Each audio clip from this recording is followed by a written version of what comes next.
What's going on, party people? Welcome to episode 35 of the Culture 316 podcast. I am one of your hosts and producers, Jordan Nahisi.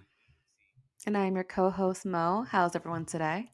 Thank you guys so much for tuning in for another episode. Once again, you guys know the drill. If you guys are tuning in from Apple Podcasts, Spotify Podcasts, or anywhere where podcasts can be streamed, be sure to give us a 5 stars, rate the show, share with your friends. If you're on YouTube, be sure to like, comment, and subscribe. But without further ado, oh, wait, before I even get further into that, just a calm reminder for everyone, WrestleMania week is next week, which means that WrestleMania Spaces night 1 and night 2 are going to be going on. It's going to be fun. I will be at I have a gig on April 1st, and I will be at WrestleMania on April 2nd, which I'll give full details on when we go live for our post Mania show. But Mo is going to be holding it down with the spaces, so be sure to tune in and tap in. You already know how these spaces go. It's going to be loads of fun. So Yeah, be sure. I'll be actually tagging along with my best friend. So we definitely be raising havoc. Like Jordan's presence is definitely going to be missed. But we will definitely be raising havoc with me and my best friend. If you guys been in the spaces before, you know that me and him already have a banter going. So expect havoc. We're not leaving you guys hanging. You know, we're still keeping this going. So yeah, if y'all like chaos, which I know that I will be 100% revisiting those spaces and listening to them, so y'all better tune in and tap in with those spaces. But without further ado, we're gonna get right into the show. So we're gonna be starting off with some actually pretty disturbing news. It seems as if independent wrestling veteran Davey Richards has been pulled from wrestling related activities and events, according to Fightful. He has been pulled from MLW after exhibiting odd behavior. There have also been reports and rumors circulating that he has. There have been multiple domestic abuse allegations against him, and thus he has been pulled from a lot of indie bookings as well as MLW stuff, as well as NWA stuff. I just kind of wanted to know your impressions on this, based on us talking about, unfortunately, situations like these on the show. I think it's a good thing that they're taking action because, I mean, wrestling, even like 10, 20, 30 years ago, and so on and so forth, they let a lot of shit slide. Mhm. Like domestic violence was actually more common than you think. And it happens to some of our favorite wrestlers that we kind of just sweep it underneath the rug.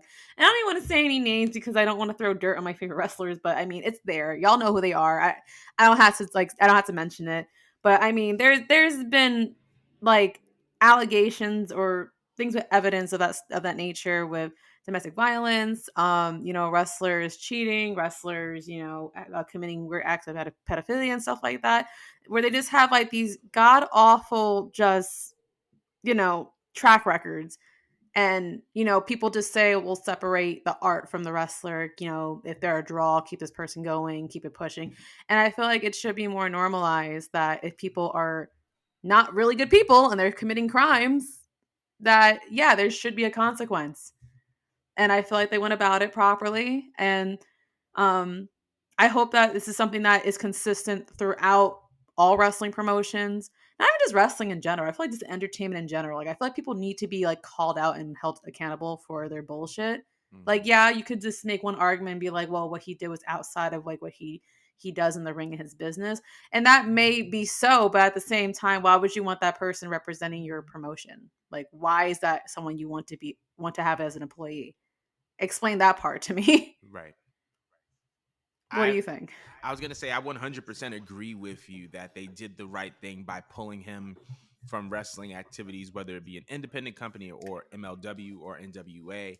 Like you said, this is kind of a testament to how far the wrestling industry has gotten when it comes to issues of ethical nature, as far as pulling wrestlers from events, pulling wrestlers from wrestling related activities. Just saying like, hey, we know this person may make us money. Fans may want to see him, but he still did something that is morally unacceptable, and we need to take swift action. So shout outs to MLW for taking a stand and taking a stance. And I hope that this is something that we see more often across the pro wrestling industry. Obviously, I don't care how good of a wrestler you are. If you do something wrong, you should face the consequences. You know what I'm saying? And whatever happens happens, but I do feel like they made the right decision, because like you said, domestic abuse has been something that's very very rampant in wrestling. It's unacceptable. There's no place for it, and I believe that if we want to create a more ethical wrestling industry, we have to punish people for their wrongdoing, and that includes issues of domestic violence and domestic abuse. So that's really all I had to say about that. We want to know what you guys feel about it. Should Davey Richards have been pulled for in light of his domestic abuse allegations? But we're gonna move right on. So, uh, this has kind of been a very, very, very hot topic this past week. WWE management has been aware of WWE superstars experiencing unwarranted harassment in airports. Earlier this week, Rhea Ripley sent off a tweet that read the following: People need to respect that no means no. At airports, do not follow me outside. Today has put me off completely. I will not sign anything that isn't a personal photo of us anymore. Hate me. I don't care. Disagree with me. Try putting yourselves in our shoes for one bloody day. And to kind of piggyback off of this, there have been instances historically of other superstars being harassed for an autograph or picture upon landing on the side of television, or in the city of television events, premium live events. Of Sasha Banks, also known as Mercedes Moné, has talked about it. Alexa Bliss has talked about it. Mia Yim has talked about it. Not just women, but men as well. There, CM Punk kind of talked about it in his pipe bomb promo in 2011 about how people want to shove pictures in his face and sell it on eBay. But obviously there's been a history of this. And I wanted to know, how do you feel about the unwarranted harassment of WWE superstars in the airports or in places where it's not permitted? I mean, man, I understand what it's like to be starstruck, but I just feel like you also need to treat these people like they're humans. Like, they're no different than you and I. They just have a job that puts them on a platform and they make more money than you and I. But at the end of the day, they're humans, just like me and you. Would you want someone in your fucking face? I'm sorry, I'm swearing again on Go YouTube. ahead, go ahead, go Whatever. ahead. It's just that, would you want someone in your face at 3 or 4 in the morning if you just came off of an airport after like, I don't know, 9 hours or whatnot, 11 hours, whatever the case may be, and you're just in this state over here, this meeting over here, this event over here? Like, these people are restless. Like, people forget that they're still doing stuff for, like, WWE related, especially. They're still doing a whole lot, even though it's not Monday night or Friday night or a Tuesday night. Like, their schedules are, I forgot how many days out the week, 300 and something days. Like, it's like clockwork for them. They're exhausted. The last thing that they want to do is be bombarded, because, like, nowadays it sucks. It sucks because they already don't have their privacy thanks to social media.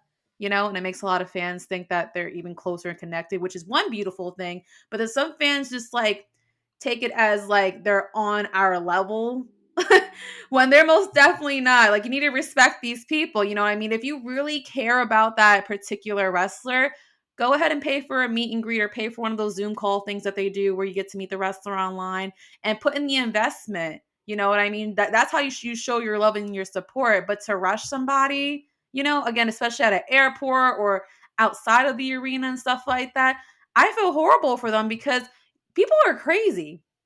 Okay, I mean, we all saw what happened with, like, Sonya and Mandy, Yeah. with that strange person that located where they live and then broke into their house and put them in harm's way. We just recently discussed that.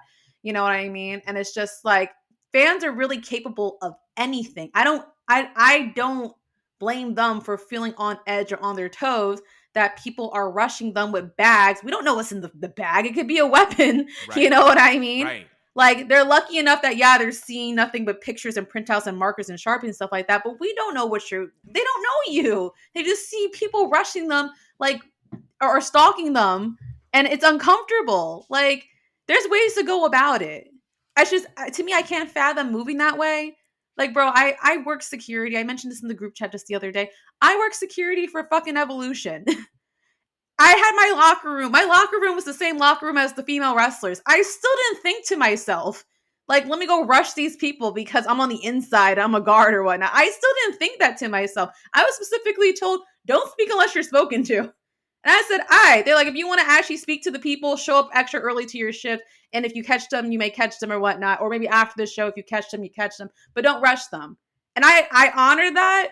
And I didn't speak to any wrestlers unless like they gave me like the clear that they wanted to hold a conversation or make eye contact or say something to me. So I just don't understand why people don't like operate that way. Like again, they're human beings. Treat them like human beings. Mm. And it's crazy now that we're revisiting this topic. As you just said, Sasha Banks was slandered for that. She was called stuck up. She was called a bitch. She was saying that people were saying she was too good or she thought she was bigger than what she is when she addressed basically the same mirroring issue years ago. You know, and it made her feel uncomfortable because as she put it, she's like, it's one thing if I drop my location, I tell you guys on the internet because then I'm letting you guys know this is the open door for you guys to talk to me, which is typically the arena. These people don't want to be bothered unless they're on the clock at the arena. When they're off the clock, they're just like you and I. They just want to chill. They just want to chill. Let them chill out, bro. Right.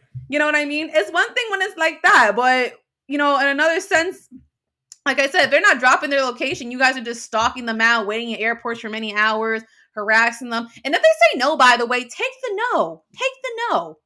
Be happy that they even like gave you an answer because that were me, I would just snub you. If it was 4 a.m, like I would act like I didn't see you and move around. Right. That too. I would swing. I would swing if I didn't want to lose my job. If I wasn't afraid to lose my job, I probably would swing too. But I'm just saying, like you just take that. You know what I mean? I feel like fans are too entitled nowadays, and it must suck being a modern day wrestler. It really does.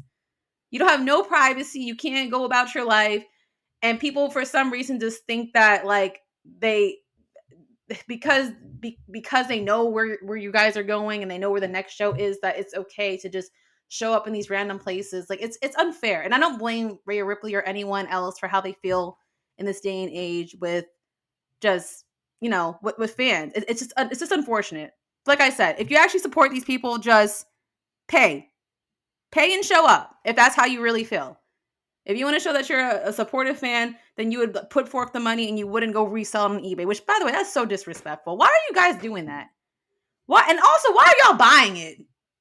That's another question. Why are you guys buying something that no one signed for you? That to me is just as weird. Cut the shit.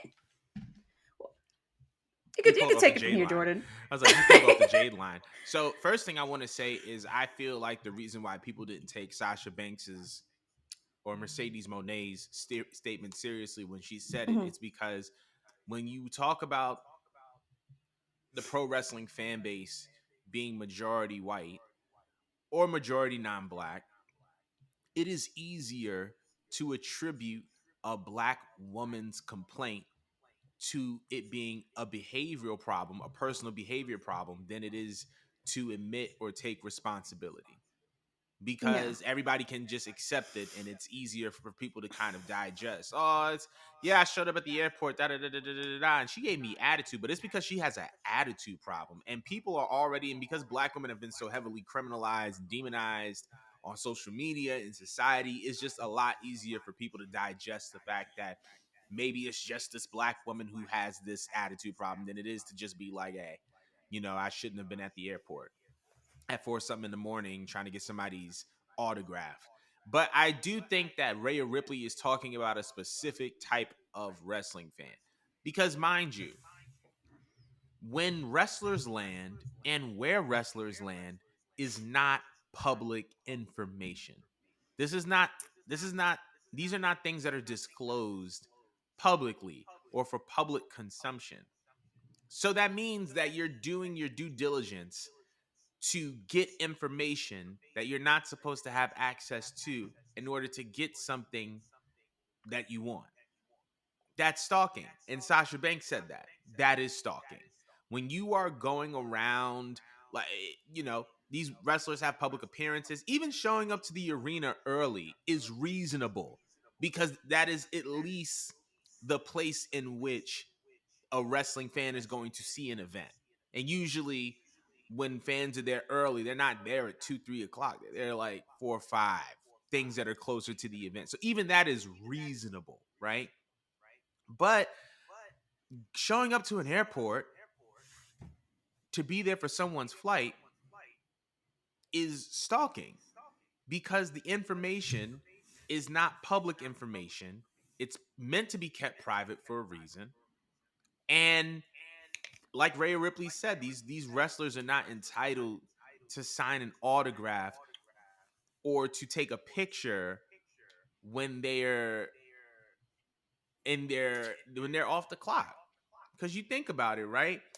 If somebody reaches out to me about something regarding to photography or something regarding to video, and I'm not at my job or I'm not doing the gig for them on set or on site, that would bother me because I'm being asked to do things that are relating to my job when I'm not working.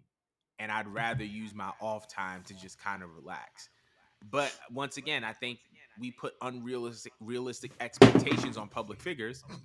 We put unrealistic expectations on public figures because we believe that they're supposed to be something to us that we're not willing to be to others. And ultimately, I just believe that it's super, super unfortunate. However, what I was also going to say is that I believe that WWE should invest into possibly private flights for their wrestlers because the fact that this is something that CM Punk complained about a decade plus ago, and it's probably been a problem before that, tells me that there's no way that people are going to get around this. And I feel like wrestlers should be able to fly chartered flights, but then again, I think that's gonna probably just gonna be too complicated. But there needs to be some way in which WWE can get flights for superstars so that they don't have to interact with the public because I feel like this is gonna continue to be an issue. Do you think that it's an issue because some people have families and kids and that they may take them on the ride with them, or they have like certain responsibilities they have to like own up to, and they just rather them handle on their own time, like, all right, make sure you get to this arena by a few hours before showtime. Like I'm just trying to like clarify the question. You're saying, do you think that like they show up to the airport because like that's the only available time that they have, or Like, I feel like they probably had this discussion before. You can't sit here and tell me that like they have not went up to Vince and be like, why don't we just have one big ass jet to get everyone? You know what right? I mean? I feel like this has been a discussion, and then because certain people have families or certain obligations and stuff like that, like the vast majority, it probably wouldn't work out for, just because like they have to meet those obligations first. And Mm-hmm. like, it probably would suck more that you're being told that, yeah, everyone has to get on flight at this time, so you kind of have less flexibility with your own life. Like, they barely have flexibility to begin As it with, but is, I'm yeah. assuming that they want them to have their own freedom, so it's something they have to give up. But I do agree. I think that would make a lot. It would help out a lot if they just literally had like a few jets to fly out a handful of wrestlers at a time. Right. But God, I don't know. I don't know other way you could go about that. I mean, I feel like this is so weird. Sorry, I just saw something that was just like, what the hell? Um, That's the internet. yeah, it is. But I feel like that discussion may have had been had, but I feel like it may be a barrier, not just because of family, but because like everybody lives in different places, right? Like not everybody lives in one place, and then trying to configure a bunch of jets to come from a different places is probably, I feel like WWE just thinks it's more cost efficient to just put everybody on different flights and different planes and just send them out that way. Um, but I think that that's ultimately what it really boils down to is just like the cost effectiveness of everything. But there has to be a solution, and that's all I have to say about that. Okay. But we do want to know how y'all feel about WWE superstars being harassed in the airport. Let us know in the comments below. But we're moving on, and this is going to be funny. Okay, it was announced that Bill Goldberg's contract with WWE is expiring, and then he will soon be a free agent. Um, I wanted to know, mostly because I wanted to see you go off, but I wanted to know if Goldberg, if WWE should give him a new deal, or if Goldberg should retire, or if Goldberg should take another job at another wrestling company. As the receptionist? Like what? Oh wow. Doing what? What has he done in the last 10 years that he thinks that he needs to be making comebacks? Like he looks great, don't get me wrong, but that's it. When I'm done seeing him do his little entrance, that's it. That's all I need out of Goldberg. Mm. He has yet to put on any good matches. Mm. He has 2 moves and that's it. He can't even do them correctly half the time. He concussed one of our favorite legends. Did we forget that? I didn't remember Saudi. I did not forget that. I didn't forget that god awful match with Bray Wyatt and how he took the belt. There's no good investment with him. There's no good investment. If you have him come on, maybe just to can he even cut a promo? I don't think he ever cut a good promo. No. What does he do good again? Why do we like him? Spear. What? Spear. It's not even all that great of a spear. Like it was maybe cool, like I don't know, 20 years ago. But like we have many other wrestlers now that jack that move and do it better or do it more interestingly. I don't understand why Goldberg of all legends y'all want to keep bringing back.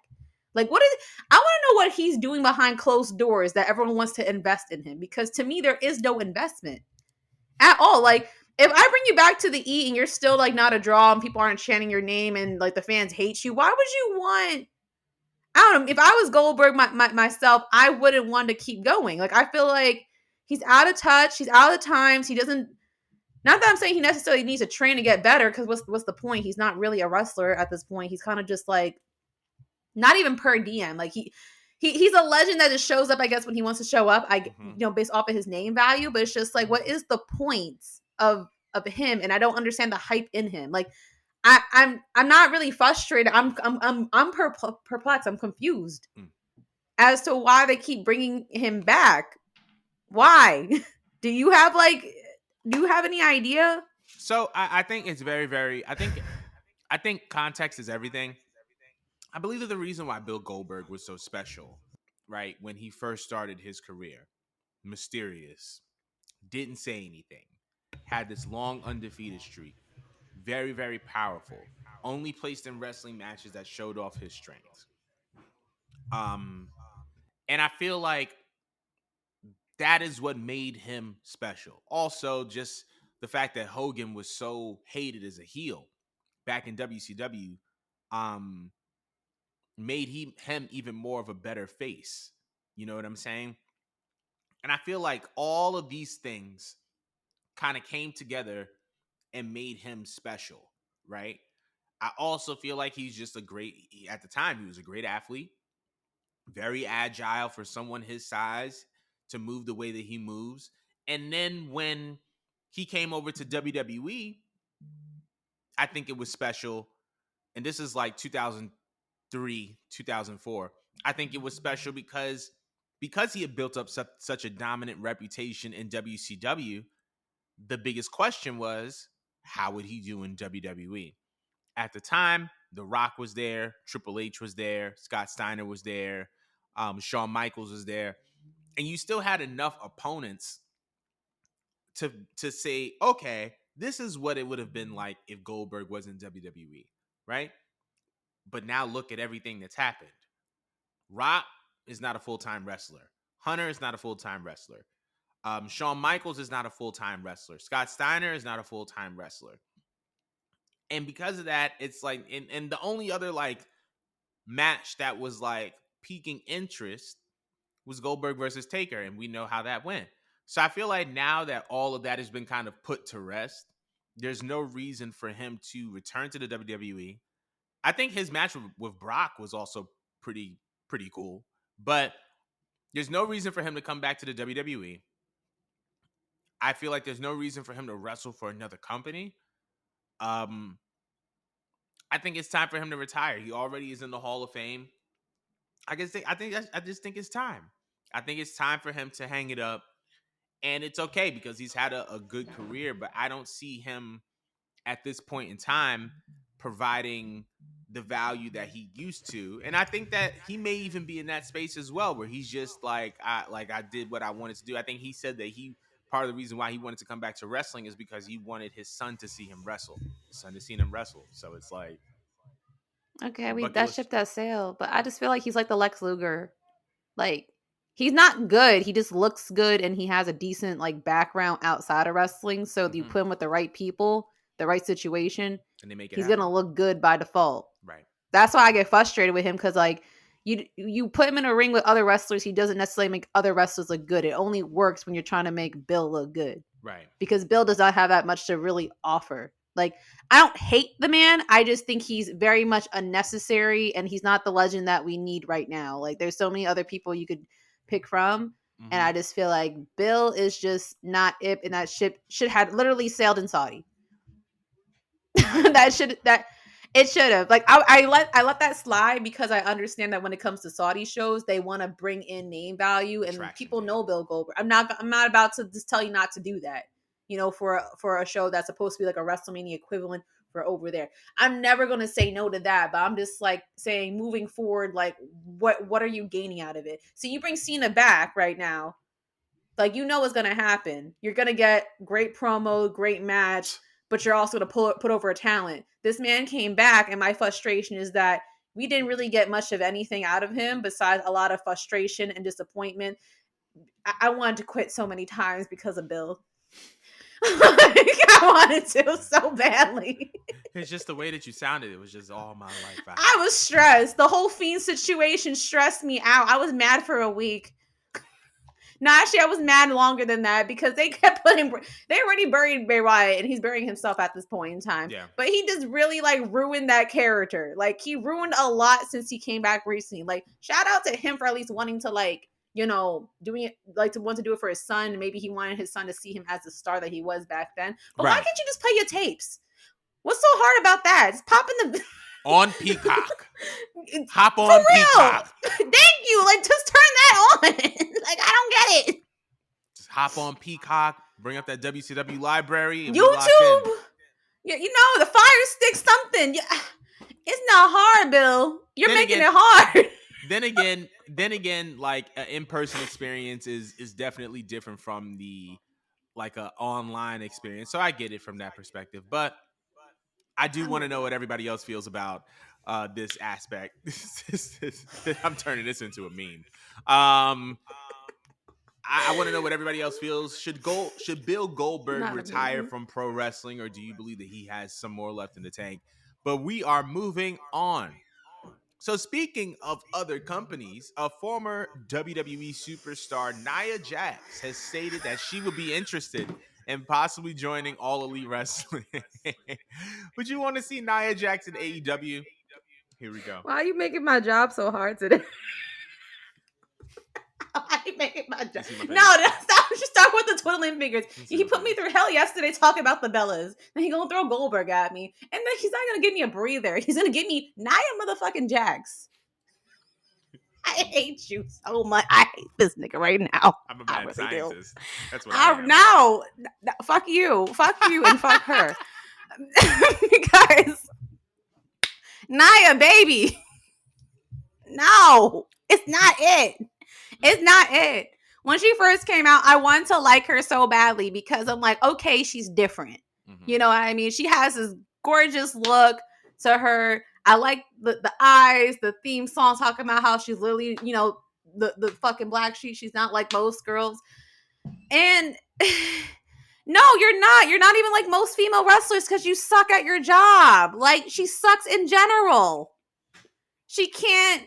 She's good on the mic. I'll give her that. She's funny sometimes. Even when she botches, she's funny sometimes. But like, I've never seen someone have so much privilege, because she comes from a Samoan dynasty, and you just don't want to do nothing with it.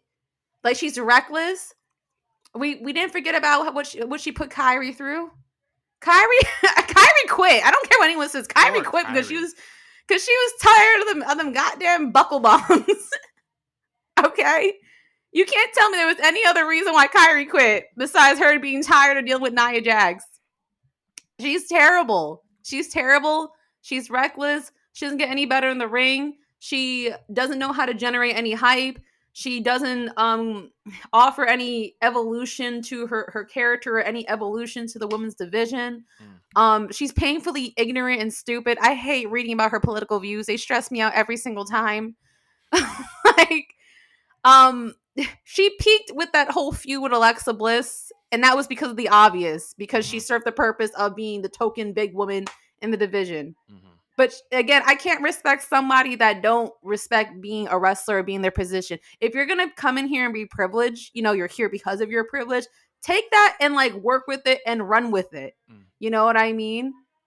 Like, show us why you deserve to be here. Don't just say I should be here just because. Again, I'm Samoan and I'm different. And I create representation for other females out there. No, like inspire them by being so good that like you can't be unheard. You can't turn your face away from the camera. She's just a snore fest with everything that she does. The only time though that I would like to credit Nia Jax. Y'all know how I feel about Charlotte. And the one time I became the biggest Nia Jax fan for 24 hours was when she 3-piece Charlotte. That was her peak. Actually, I lied. That was her peak. That was her peak for me. That woman gave her a 3-piece. Right. She for real. She got one smack and she went bye bye bye. Like, bruh, I was the biggest Nia Jax fan for 24 hours after that. But then she lost me because she keeps talking about vaccinations and shit like that. I can't do that.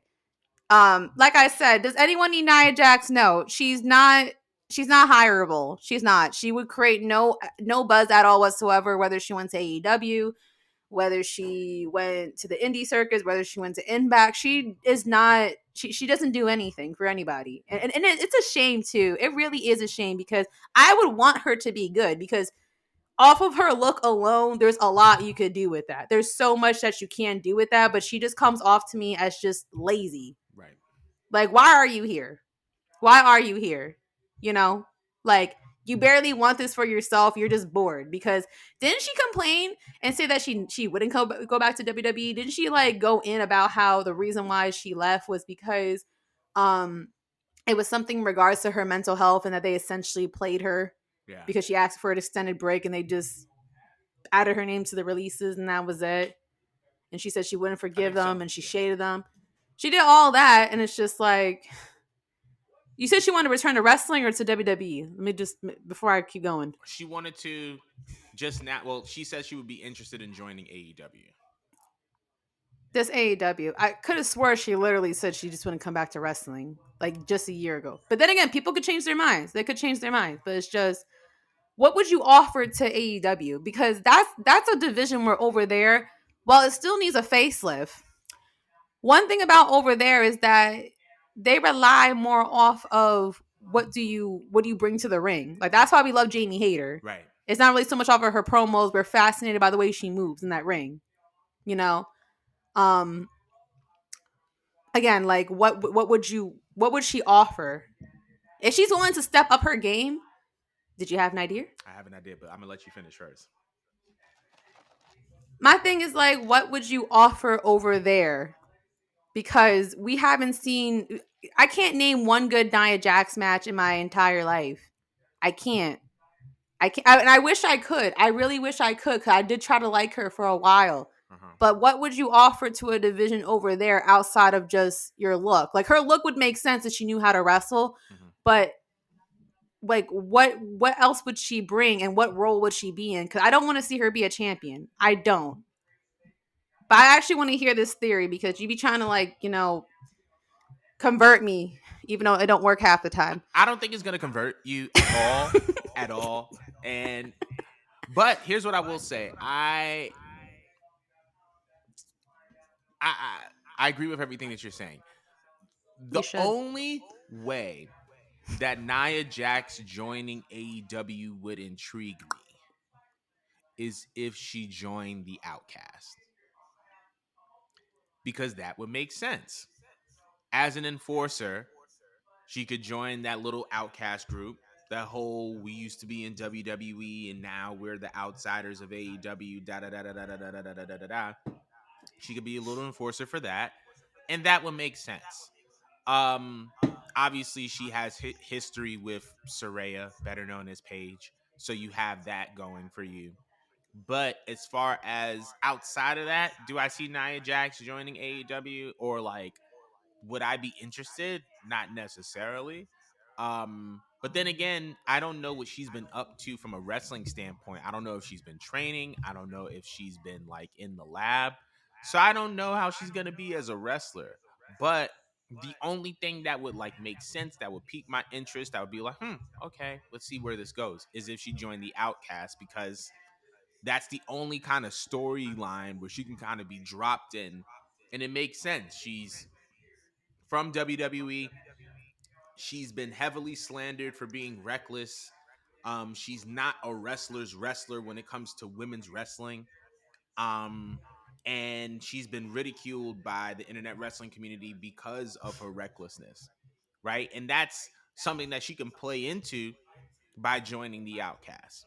Outside of that, though, I'm not necessarily like the biggest. I was never really the biggest Nia Jax fan. I agree with you that her story with Alexa Bliss from a storyline standpoint was probably her peak in WWE.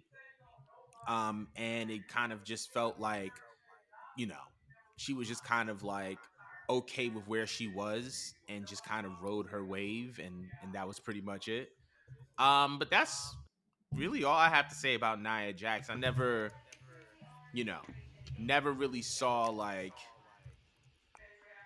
I don't want to say an it factor, but it she never really popped off the screen with the exception of that story. So that's how I I feel don't about know it. why, but you adding her to the Outsiders, my brain just thought about the Gross Sisters. Yo, that's mad funny. Fucked That's mad funny because I up. know which gross sister she would be. She would be the damn biggest one. We're not doing I'm this. going out. We're not doing this. I'm Because going as out. soon as you said gross sisters, I knew which one you associated I thought her about with. the episode. I thought about the episode where they tried making her pretty so she could like get a date. That's so bad. So That's bad. fucked That's so bad. Oh my god. And she's not even ugly. Like Nia Jax is not ugly. It's Nia just Jax is that a beautiful woman. she's actually gorgeous. She's a She's gorgeous a woman. former model. It's just that for some reason my brain just thought gross. You just got to throw sister. Oh my god. We're moving on. We want to know how y'all feel about Nia Jax, AEW. You don't already know the rest, but we're moving on. So, now onto a more pleasant note. Speaking of former WWE Women's Superstars, the current and reigning IWGP World Women's Champion Mercedes Moné had a lot to say at a recent appearance at the Kansas City Comic Con. She talked about how she would be interested in possibly retiring Mickie James, and she even dropped a little subtle hint that she would be interested in appearing at Forbidden Door 2. So, two questions. Do you believe that Mercedes Moné should retire Mickie James? That's one. And two, if Mercedes Moné appears at Forbidden Door 2, who should she face? Should it be Jamie Hayter, the AEW World Women's Champion, or Jade Cargill, the AEW TBS Champion? Those are excellent questions. All right, let's start with the first one. Uh, should she retire Mickie James? There's no other female in this position that I think is more worthy than Sasha, because Sasha like is the biggest name in women's wrestling, like period. Like she's on her level. Sasha Banks has a Hall of Fame worthy career, and she's 30, 31 years old. Like she's young. Yeah. She's very young. um and like again, she's at the height of her career where the level of hype for Sasha Banks, even though the fucking internet marks keep saying that her hype died out, go to hell, by the way. I feel like she's on that level of Trish at her peak, Mickie at her peak, Lita at her peak. And I feel like you need to ride off of this high. And I feel like that's such an amazing way to just add on to the Mercedes Moné character, in my personal opinion, because yeah, she swapped names and she jumped promotions, but she don't really have bad blood with WWE. She has bad blood with one individual in WWE. You know what I'm saying? She Right. still respects WWE as a whole, and she loves her roots and she loves everything that is given her. So I feel like it's very fitting for Mickie James to retire with someone that she already has worked with, that she already heavily admires, who Sasha already admires. Like, it's very much mutual on both ends. And I feel like it would just make sense to solidify a legend that is Sasha Banks by retiring the legend that is Mickie James. I feel like Sasha is almost like a modern day Trish to us wrestling fans. Like, everywhere she goes, it's hype. It's hype, you know? I feel like you get that same feeling when you got Mickie versus Trish out of that, or like Trish versus Lita, if you give the fans that. And it's going to be so fun because it's like, we wanted this in WWE. We want a real feud one-on-one with them in WWE. But now we're getting them translated into different characters. You know, we have the hardcore country, Mickie James, essentially. Yeah. And then we have Mercedes Moné. So I think it's going to be cool. It's going to be epic. And it's fitting. Because, yeah, I've been questioning to myself, too, who else is worthy of taking Mickie out the game? You can't be mad hanging your hat on that. I sure as hell wouldn't be. That's a fact. So that's how I feel about that. And then to answer your second question, would I prefer Jade or Jamie Hayter? If I'm going for the match where I feel like you could create more interesting promos and hype based off the characters, I would say Jade, easily. And also the impact, too. You know what I mean? Yeah. Because there was a certain type of energy that was just going across the room and in the air when we got Sasha versus Bianca, because of how historic that was and just how tear-jerking it was for us, you know, us Black wrestling fans. And I feel like that could be another moment that could be created for AEW, putting those two together. Because I feel like the reason why a lot of people like Jade, even though Jade didn't like come into wrestling because of Sasha or whatever, I feel like they see little glimpses of her in Sasha with like just the way she carries herself, you know? And I feel like that would just make really like good for TV purposes, because Jade came up because she already had like a padded resume. You know, she has a master's degree, she's a mom, she played basketball and all that stuff, model, like she does it all, and she just kind of came right in and just dominated. So she already has her story lined up, whereas you had the opposite Sasha, who literally had to just like crawl through the gutters and work her way up. Right. And now her name is bigger than all these companies combined. At least that's the way I fucking feel like. To me, there's so much that you could put in there and so much ego that could be thrown into the storyline that really could make it like sassy, make it funny, you know, make you like want to choose a side here. Whereas with Jamie and Mercedes, I feel like you would get an excellent wrestling match. You probably would get the better wrestling match if you're going for just that. It's just that with Jamie, I don't feel like there's as much depth with her character. I feel like we like her unanimously because she's one of the best wrestlers out of her entire division. She's been a very decent champion so far. We love her look and the way she expresses herself. I just think the build to get there is just not going to be as interesting. You're going to be hyped because the name's there, but you're just not, you're going to wait till the match. So it depends on like what's really your cup of tea. Are you there for the entertainment factor? Because me personally, I kind of would be there for the entertainment factor. And I feel like I could see a lot of personality being shown in the ring, more so if I was watching Jade and Sasha. I could definitely see some shit talking in between and some funny ass lines that can be memed through them wrestling. I don't think you're going to get that with Jamie and Sasha or Jamie Mercedes. So my pick, just because I want to see like a show, I kind of want to go with Jade. I feel like that would help both their resumes so that, you know, it would pad up Jade's, whether she wins or loses. And Sasha, you can't really like lose with this, in my personal opinion. Jamie, she could get that match. It'll pad her resume. Do I think it's going to elevate Jamie? I don't really know. So I'm going to go with Jade. What do you think? So as far as the first question, I think that you're right. Mercedes Moné should be the person that retires Mickie James. I think that there is no greater woman on the independent wrestling scene that is qualified enough to retire Mickey James, but Mercedes Moné. Yeah. Hall of Fame career, current reigning IWGP World Women's Champion. You can make the argument that I feel like Mercedes is going to go on a very Kenny Omega-esque run as far as her matches outside of WWE is concerned, as far as like the quality of matches, the type of matches that she's going for, the fact that I feel like she's going to be a belt collector as well. So I think that's one thing.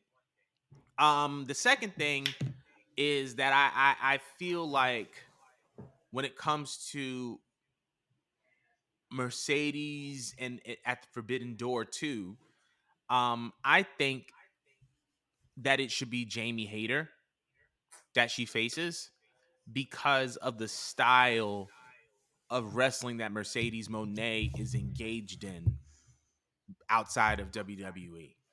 I feel like she's been obviously with the matches she had with Kyrie. It's very strong style. It's very hard hitting. It's very powerful. And I think that that style of wrestling is going to, bid well against someone like a Jamie Hayter versus someone like a Jade. However, I do believe that Mercedes should cross paths with both Jade and Jamie Hayter. I think that her and Jamie Hayter should be a Forbidden Door 2 match, and I believe that her and Jade should main event Dynamite because I feel like both matches just need to happen at some point because I just feel like Jade and Sasha have very, very special energy. But as far as Forbidden Door, I think it just makes sense that you put the World Women's Champion of one company against the World Women's Champion of another company. That's just my When you say opinion. book one for Dynamite, wait, when you say book for Dynamite and for Forbidden Door, you're not talking about the same time period, right? No, not the same time period. Because Okay. I feel like, I mean, I don't know if what the result would be of Jamie Hayter versus Mercedes would be, but I just don't want Mercedes losing 2 in a row. I feel like that's not the Yeah, way to that's what I book. mentioned. Yeah, but I feel like Okay. eventually it has to happen. I But mean, that'd be good storytelling if it down would the be line Jay did become world champion and Sasha did have the privilege to meet up with her again. Like, I right. think that'd build more hype. Jade is still working on herself in the ring. If Jade was more sharp in the ring, I would easily say Jade. But I respect your reasoning entirely because if you're trying to go off of logic, then yes, the world champion should be versing the world champion. Right. Yeah. That's just my opinion, but I want to know what everybody else's opinions are regarding Mercedes Moné and her potential Forbidden Door 2 appearance, as well as if she should retire Mickey James. But we're moving on. So, according to Wrestle Votes, it appears as if Triple H has some things up his sleeve because apparently he has some surprises planned for the Raw after WrestleMania. So I want to know, what do you think the surprises are? Raw after Mania, Night after Mania. Who do you think is going to show up to Raw after Mania? What do you think Triple H has in store?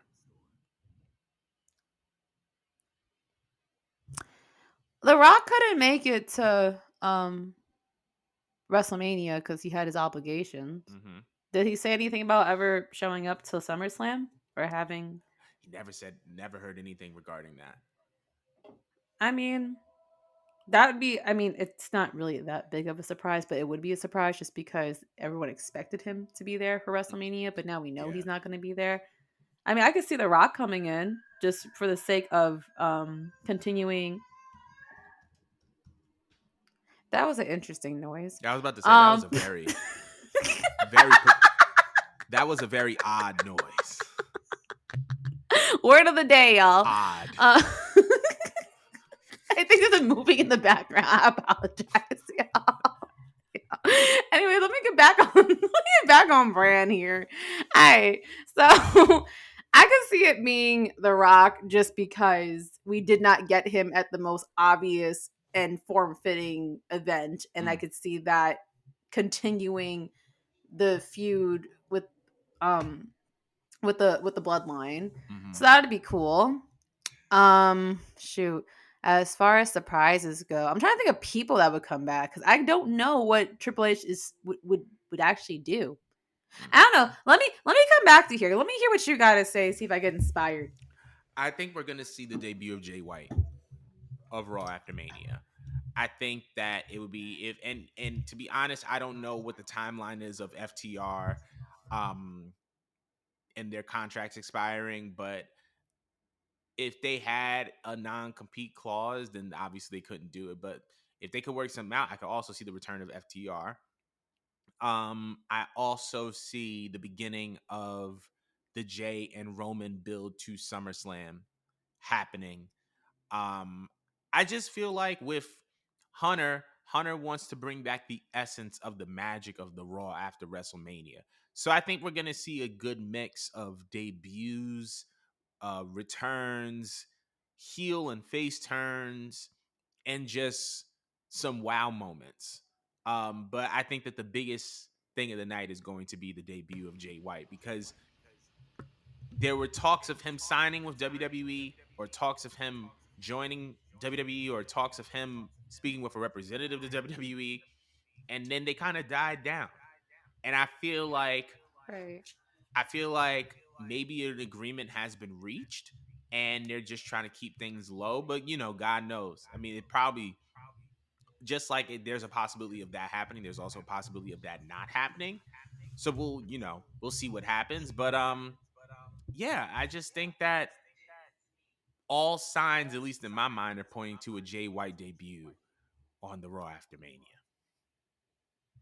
That makes sense. That makes a lot of sense. I could also see some NXT call up happening Mm. just to spice up the division. So that would make sense. Who do you think would be called up from NXT? This is a good one.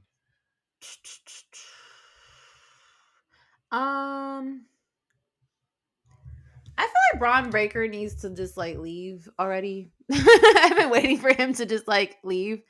Because I feel like he would fit way better up in the main roster. Mm.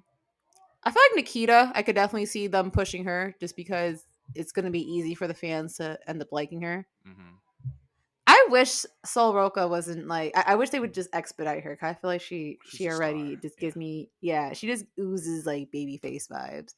I want to say Roxanne, but then I don't know how Triple H would use Roxanne for some weird reason. But I could see Roxanne like moving up.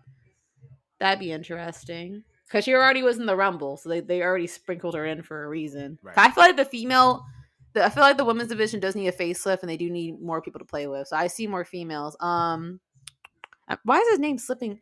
Why is his name slipping me right now? The asshole heel that took me a long time to like. The one Grayson that Waller? had the yes, I would love him. And I, for some reason, would love to see him and Jay White around each other. I don't know why. Ooh. That would be Just tough. because they're both assholes. They're both assholes and they're so good at it. Right. If I know Jay White doesn't need anyone or he doesn't need a stable, but they would be funny as hell. In my personal opinion, I think they would be funny as hell next to each other. But I don't know who would you place them with if they were going up against someone. Jay White does need to debut individually, and he does need to eventually come across someone like a Cody Rhodes and stuff like I was that. just about to say Cody versus that would be my first feud. Jay White versus Cody. Yeah. Yeah, that would work. That But would- does Jay White like come in with like you know how like back in Japan he had like help, with his matches? Do you Yeah. think that they would pair anyone with him in particular for his help since he always played a chicken shit heel? Like a manager of any sort, or maybe like a lackey? I don't know. To be honest, preferably a bigger guy. But I don't know any off of the top of my head. But we'll Please not see. another Omos. Huh? Said please not another Omos. I could do. I feel like Omos is just his own individual talent, but I don't know. But that's a good question to ask. We're gonna keep. I'm gonna book the bar map. We're gonna revisit that the next show. But we want to know how y'all feel about the Raw after Mania. What surprises do you think are coming? Let us know in the comments below. So that concludes our show for the week.